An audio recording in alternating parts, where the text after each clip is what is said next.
Quand la culture polynésienne se raconte à travers des légendes, c'est le voyage et l'invitation de À tout lire aujourd'hui avec Annie et les légendes oubliées. Pour cela, j'ai le plaisir de recevoir cet auteur, en tout cas pour tout ce qui est littérature jeunesse, puisque c'est la littérature jeunesse dont nous allons parler aujourd'hui, avec Marwata Neri. Bonjour Marwata. Bonjour Léo. Alors, c'est le premier livre, en tout cas, de ce long parcours d'écrivain. Je sais que je suis quelqu'un qui aime beaucoup écrire. C'est mon moyen d'expression préféré parce que c'est celui qui permet de dire ce que l'on veut, mais en se cachant derrière sa plume. Et grâce aux éditions des Mers Australes, j'ai pu sortir mon premier livre, donc, qui s'appelle Hani et les légendes oubliées. Alors je disais long parcours parce que souvent les gens ne le savent pas, le livre est finalement un aboutissement, mais souvent beaucoup d'écrivains, beaucoup d'auteurs ont déjà derrière eux écrit beaucoup de choses qui ne sont pas forcément parues. Avant d'arriver à de la littérature jeunesse, et on va revenir dessus pour parler de ces légendes et de cette légende, est-ce que ton travail était basé sur uniquement de la légende ou il y a eu des travaux sur d'autres choses avant ? J'ai enseigné quelque temps. Et du coup, j'ai eu le plaisir de voir comment se comportaient les enfants entre eux. Et ça m'a aussi donné envie d'écrire sur les enfants actuellement, en fait, sur les enfants tels qu'ils perçoivent le monde, tels qu'ils perçoivent les histoires. C'est pour ça que j'en suis arrivée à ce livre. Et en règle générale, de toute façon, je pense que quand on écrit, en fait, on est dans un autre monde. Donc ça fait c'est juste agréable. On parle de l'enfance parce que est-ce que c'est parce qu'on est un adulte qui veut rester un éternel enfant ou qu'est-ce qui te passionne dans le monde de l'enfance pour finalement graviter autour de cet univers ?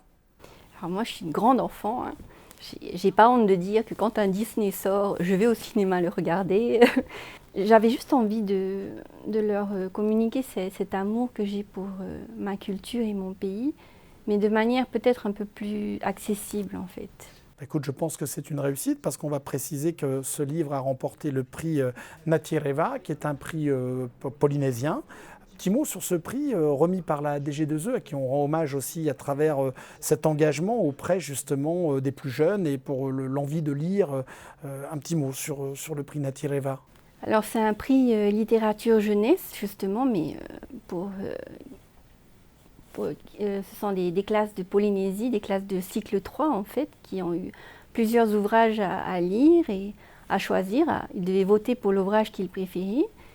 Et voilà, nous, avec les éditions des Mers Australes, on a eu la chance que Hani soit choisi en fait. J'avais déjà été amenée à rencontrer les enfants dans le cadre de l'écriture de Hani, parce qu'on avait des journées auteurs pour les incorruptibles. Et par atelier, je rencontrais des enfants en fait, et je discutais avec eux et on voyait que beaucoup sont de grands lecteurs, ils ont une imagination très fertile, ils ont toujours beaucoup de questions à poser, parfois des questions auxquelles on ne s'attend pas. Et l'échange était vraiment agréable. Alors, ça c'est intéressant, c'est un processus de travail, ça veut dire que si j'ai bien compris, régulièrement tu vas à la rencontre des enseignants, des enfants. On parlait un petit peu en coulisses de la médiathèque, en tout cas du travail que tu pouvais faire aussi à ce niveau-là. Alors, comme je disais, c'est le centre de lecture de Pirée, en fait, qui organisait des journées des incorruptibles, notamment. Et c'est à cette occasion-là, en fait, que j'ai rencontré des enseignants, j'ai rencontré l'équipe pédagogique, j'ai discuté avec les élèves. C'est une fois par an, donc régulièrement, je ne dirais pas, mais effectivement, je l'ai fait à 2 reprises et j'ai beaucoup apprécié ces moments d'échange avec les enseignants comme avec les enfants. Alors on ne va pas dévoiler tout le livre parce qu'il faut que les lecteurs aient envie de s'y plonger, mais ce monde imaginaire, ce monde de légendes, bien connu en Polynésie, parce que des légendes, il y en a, on les retrouve partout, c'est vraiment dans la culture polynésienne. Moi, cette question qui s'impose, est-ce que ce sont des légendes classiques déjà connues, ou est-ce que tu as créé et inventé tes propres légendes à travers le livre ? J'en ai peut-être inventé une. Mais sinon, on le dira à personne, voilà. On le dira pas. Mais le reste, oui, ce sont des histoires que j'ai entendues depuis que je suis toute petite et que j'avais à cœur justement de partager. Parce que parfois, je trouve que c'est triste quand on discute avec justement avec des enfants, ou même avec des adultes parfois, de dire, mais je ne connaissais pas cette histoire. Ah bon, il y a des personnages comme ça ici en Polynésie. Par exemple, pour dire vite fait, je parlais des Mokorea, qui sont le peuple de la mer, et qu'on a souvent tendance à qualifier de sirènes en fait. Et peu de gens finalement les connaissent en fait. On ne parle pas de ce genre de choses parce que ça fait partie de notre univers de contes et légendes, sauf peut-être au Heiva ou dans certaines chansons. Ou alors, il faut aller sur l'île, les îles en question, mais sinon... Qu'est-ce que tu pourrais nous dire? Parce que c'est vrai que c'est ta partie à toi, c'est ça que tu as voulu transmettre à ceux qui vont découvrir le livre. Le sens profond des légendes pour toi en Polynésie, c'est quoi le lien entre les hommes et la légende? Ça permet quoi? La légende, ça construit quand même l'histoire d'un peuple. Hein. Pour moi, nos contes et légendes, elles ont construit notre histoire en fait. Et c'est toujours avec plaisir que quand je vais dans une vallée ou quand je rencontre des personnes plus âgées, pour peu que j'arrive à comprendre ce qu'ils me disent, parce que même si je comprends le tahitien, j'ai pas cette fluidité quand par exemple mes parents ou mes grands-parents en fait. Et on me dit attention, ce caillou-là, il a tel nom, il a telle histoire, ne t'en approche pas. Oui, ça on peut pas toucher parce que c'est un endroit pour le départ par exemple des esprits. Et je trouve ça mais vraiment fascinant. Et puis j'y crois aussi, parce que voilà, je suis née, j'ai grandi ici, j'y crois. Alors, est-ce que ce livre, combien de temps pour écrire un livre comme ça? Il faut combien de temps? Parce que c'est vrai qu'il y a l'imaginaire, mais il y a aussi la conception. On parlait tout à l'heure de tout ce qui était aussi infographie, c'est-à-dire l'illustrateur. Un petit mot peut-être sur l'illustrateur, c'est important pour un livre. Alors c'est François Pommier qui a illustré Hani. D'ailleurs, les illustrations dans le livre sont magnifiques. J'avais eu l'occasion de voir le travail de François sur un autre livre d'édition des Mers Australes qui s'appelle Le Hiti. Et j'ai dit à Guy, je veux que ce soit François qui travaille sur les illustrations. J'ai demandé à Guy Vallard, donc à mon éditeur, si c'était possible. Ça a pris du temps parce que François, au moment où j'ai présenté mon livre et où ils ont accepté mon livre, il était déjà occupé sur d'autres choses.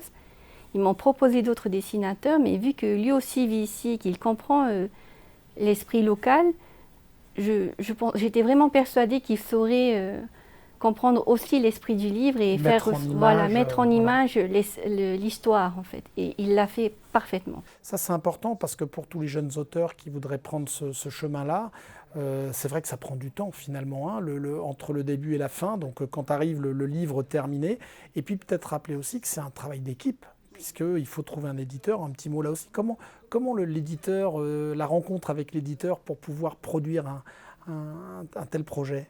L'avantage, je pense, des éditeurs polynésiens, et notamment des éditions des Mers Australes, c'est qu'ils sont facilement abordables. Pour mon manuscrit que j'avais terminé, je crois en 2014, je l'ai envoyé et j'ai été contactée par Emmanuel, la fille de Guy, et elle m'a dit ton manuscrit nous plaît, on aimerait beaucoup t'éditer, on aimerait te rencontrer. Donc effectivement, on a pris contact, j'ai rencontré Guy, on a échangé. Et ensuite, ça s'est fait facilement avec voilà les corrections, qu'est-ce que tu en penses, voilà la maquette, etc. Il y a eu un échange entre nous au départ, et ensuite avec François qui s'est ajouté dans le groupe, et le résultat, c'est ça. C'est une grande fierté. Moi, je suis très sensible à ton travail parce que je me dis qu'on n'est pas à l'abri. Regarde Harry Potter, le succès international que ça a pu faire. Pourquoi qu'est-ce qui manque aujourd'hui à la Polynésie pour qu'un auteur, à travers une légende, à travers une histoire magique et imaginaire, puisse avoir un succès international? Et c'est tout le mal que je te souhaite, bien évidemment. Merci beaucoup déjà. Et je ne sais pas, je pense que c'est une question de... moi, étant une grande fan de Harry Potter et ayant tellement aimé ces livres que je les ai d'abord lus en anglais, parce que je n'avais pas la patience d'attendre qu'ils sortent en français, je pense que ces grands auteurs, ils ont une plume et une façon de nous amener dans leur univers qui fait que en sortir, c'est difficile. On peut sauter le repas et rester 5 heures sur le livre jusqu'à ce qu'on l'ait terminé parce qu'on ne veut pas le lâcher en fait. C'est ça qu'il faut pour qu'un livre, je pense, soit dans cette catégorie de best-seller. Il faut vraiment qu'on est dedans et on oublie que le monde existe. Question, est-ce qu'il est traduit en anglais ou qu'est-ce qu'il faudrait aussi peut-être pour que ces livres finalement écrits en français soient traduits en anglais? Là, je vais défendre le travail de l'éditeur, hein. Il faut quand même qu'il